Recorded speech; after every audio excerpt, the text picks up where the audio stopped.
Show me how. Okay, I'm gonna show you how to frame this out.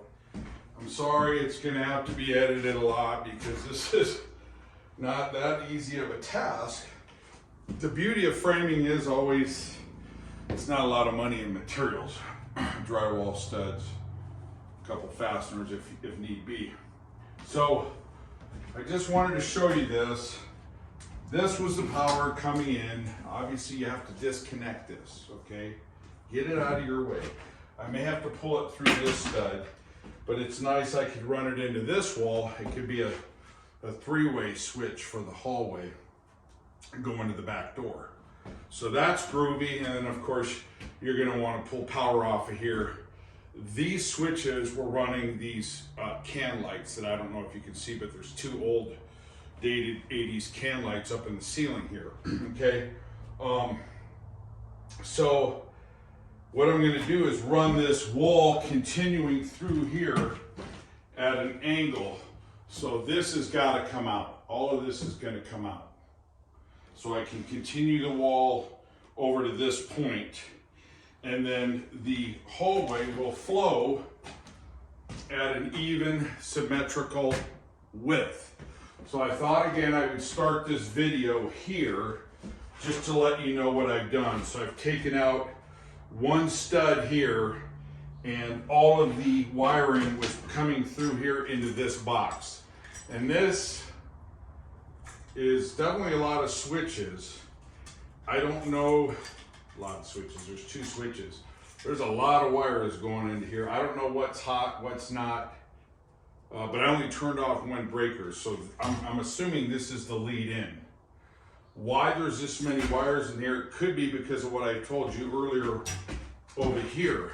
If you need to conceal up wires, you can put them into a box that's for receptacles or switches, you know, an outlet box. This is a double gang, this is a single gang outlet box. And I don't know what's going on in here. I haven't looked yet. And it's another tiger box, okay, that locks onto the drywall. I haven't looked in that yet.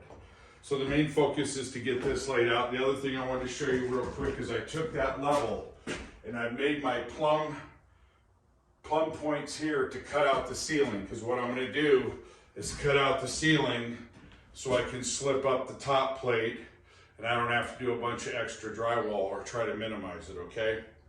All right, so I will carry further.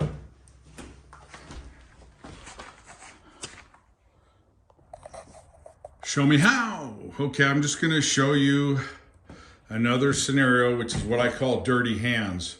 So if you remember, this is in the wall, okay? Now,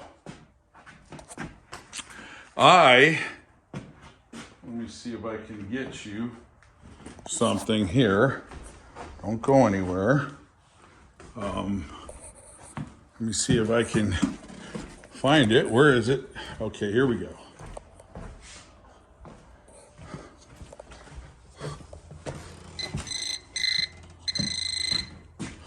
Okay, so here we go. This was in the wall. I don't know, I guess maybe they just didn't want to put this up inside, because I just opened one screw and there's nothing in here,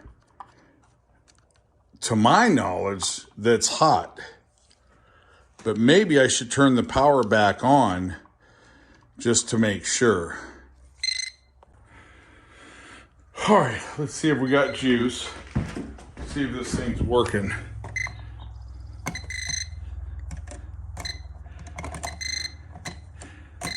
Okay, so I bet one of those is going to here. Huh.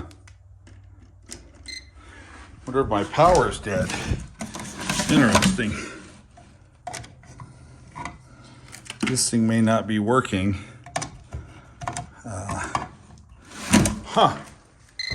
Well, let me make sure.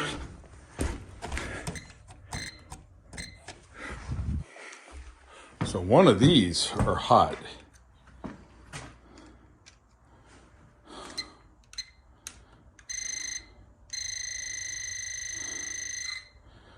Wow.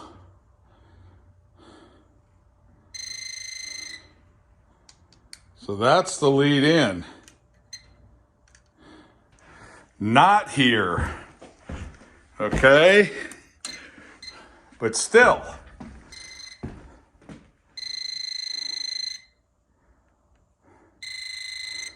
Okay. Point being, this box is still dead as a doornail. And that's the point, folks. There is no reason to have this inside, but look how close those wires are to touching. Oh, I got to turn that off. Show me how. Just showed you how, not what to do. Okay, I wanted to show you folks this real quick on this part of trying to get this framed up. So I've got my layout as you saw before, but I've moved the pieces around because I need to get backing here and tie the jamb in. Okay, so what I did was I cut out the drywall. If you remember, I told you folks, make sure you cut out the drywall. Okay, don't frame over the drywall, because if you have any kind of an issue with water or anything, and then the drywall starts collapsing, then you're going to have some real problems. Okay, so what I'm going to do now is, this will be the end of the wall right here.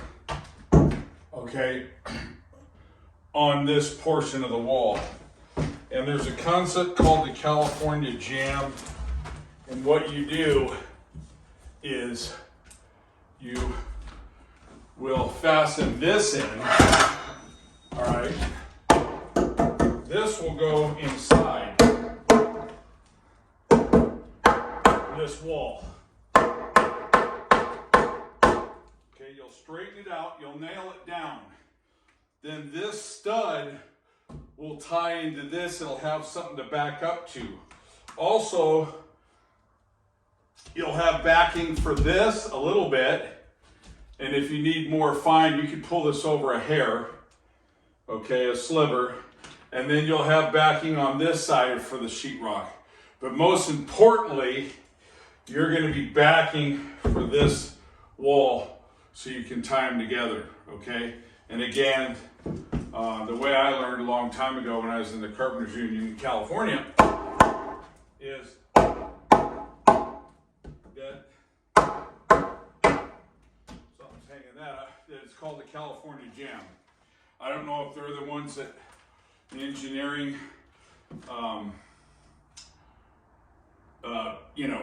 designed this concept back in the day. I don't know, but that's the way I had read it or learned it. But that's what you do.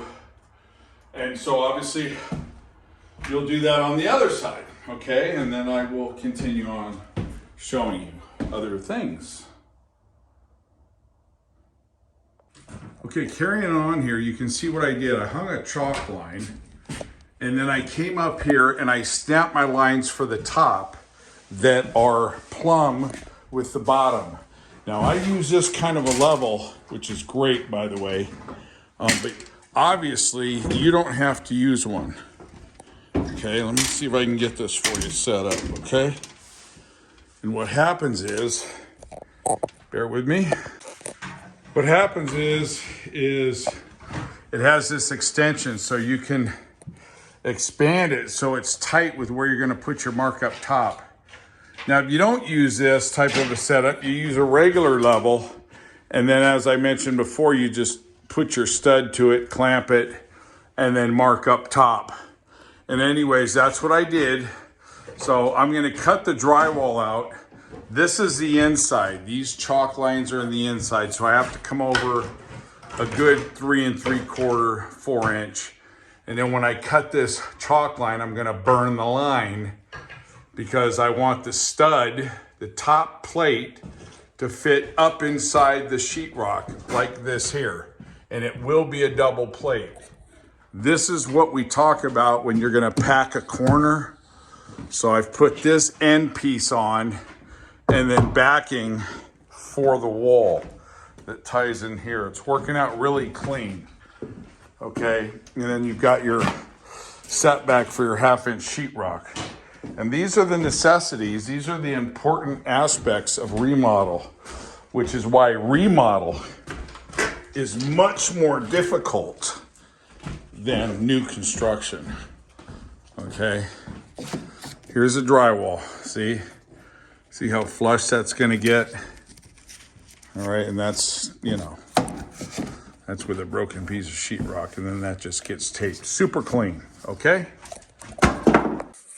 Okay, so ideally what I was gonna try to do is frame the top plate on the ground and put it up to the double plate, okay? But here, I thought it might be a little complicated. Plus there was nowhere to land, so I had to scab on like this to join the two. So I think it might have been complicated because a lot of times I'll double the top plate up on the ceiling and then just toenail it, stick frame it. But I've tried something a little bit, hopefully better this time.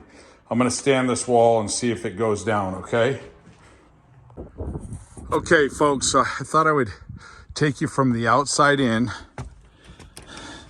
to show you how this all went down. It really came out fantastic. So this is what it looks like coming in. And here's the hallway. And of course, it couldn't have been a straight shot. Couldn't have made it that easy for me. Really plumb. All the hallways came out really nice. I mean, they're within 1/4 to 1/8 of an inch. Okay, and I will show you this. This was tough right here. This corner was really tough, of course. Got backing. This is 15. This is actually at 13.5. Most of the framing came out good. Even this corner actually came out really good. And I was able to get a door in here, a 1/6, so that's great. The only thing that bothered me, because I'm anal, I used standard studs and I got over here and they were a little bit longer, about 93 1/4. In Arizona, they're 92.5, 92 5/8. California, they're 92 1/4. And it was these two. I should have went to Home Depot, but I just didn't feel like going there. We've got this blocked off pretty nice. I mean, it just came out great, folks. And ideally, so I'm gonna put a closet right here, all right? Pretty much right where that plywood seam is. So that'll be almost like a little mini walk-in. I've got full closet here, and this actually could be a tiny bedroom, and I may make it happen because I got enough room for a bed, and I could pop a closet right here. So I may make that happen, maybe not. And then, of course, I'll show you, we'll do some bathroom work. I'll show you how to convert 2 bathrooms, 1 bathroom to 2 bathrooms, okay? So I just wanted to show you guys the rest of this. Viewers, subscribers, etc. Drywall goes all stitched back in there real nice. Here, don't have to do anything. Obviously, got to move the electrical. This is going to work out groovy. I can take that power, run it up behind here, and then I could put a light out here because it never had a light. So there's going to be some good stuff happening on this one, folks. Thanks a lot for watching. Appreciate you subscribing. Truly, feel free to give me some feedback, good, bad, ugly. It doesn't really matter. All right, show me how. Just showed you how. Pretty nice, huh, folks? That's what you call clean work. Look at that joint. Woof, look at that. Super tight. I could even tie this off. You won't even get a credit card in there, folks. All right. Okay. Thank you. Oh.